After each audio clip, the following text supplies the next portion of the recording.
So in the decades around 1600, these are the decades when Queen Elizabeth is at the end of her reign. It's the era of Shakespeare, and plague is periodically raging, particularly in London.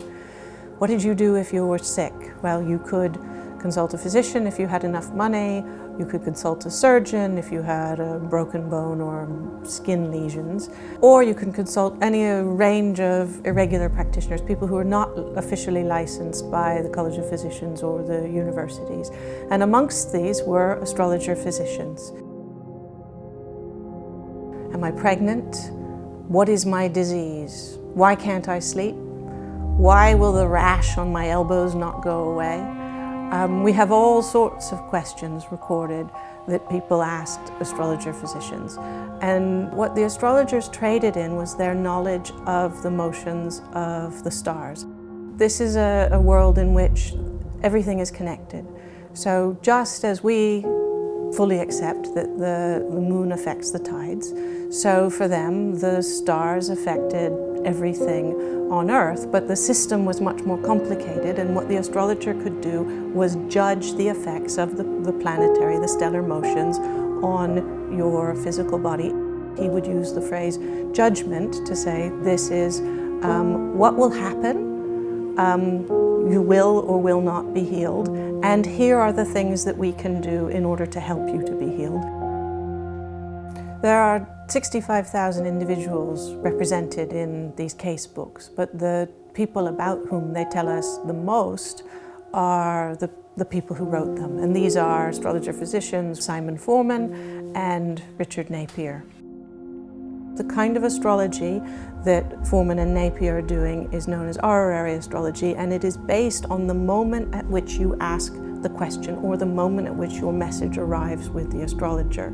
And he would ask you what your name was, how old you were, whether or not you were married, particularly if you were a woman, and probably where you lived as well. So he would take the moment at which you had asked the question, and he would then map the positions of the stars and planets at that time and create this lovely 12-section chart. He would then decide that that was an indicator of the nature of your illness in a particular kind of way. He then might also write down a particular treatment, and most of the remedies are about purges, whether they are gentle or less gentle purges. But we also find remedies of other sorts, such as putting pigeons, dead pigeons, on your feet. So the way medicine worked was usually about rebalancing the body in some way or another. So we have pigeon slippers, we have amulets, we have bloodletting, we have potions of all different sorts. The remedies are as weird and wonderful as they can be across this period, but usually either working with rebalancing the disruption in the humors or channeling the stellar powers into a particular part of the body. One of the things that we find in the casebooks that we find most challenging are the cases of alleged witchcraft. So people would come to the astrologer and they would say, I think I have been bewitched because I have an illness that will not go away with either the passage of time or the usual remedies.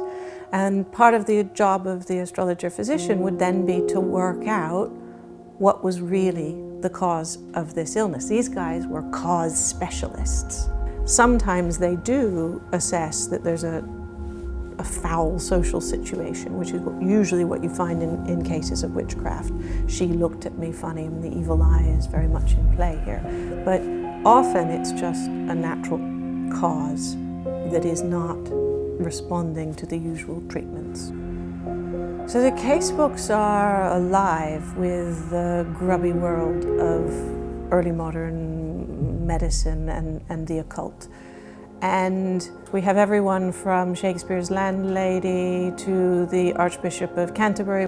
But what's most remarkable about these records is that they document the day-by-day hopes and worries of ordinary people, whether about their health and illness, about their fertility, across 4 decades in 17th century England. This is a world that is both very strange to us and very familiar. This is the terrain that historians work with best.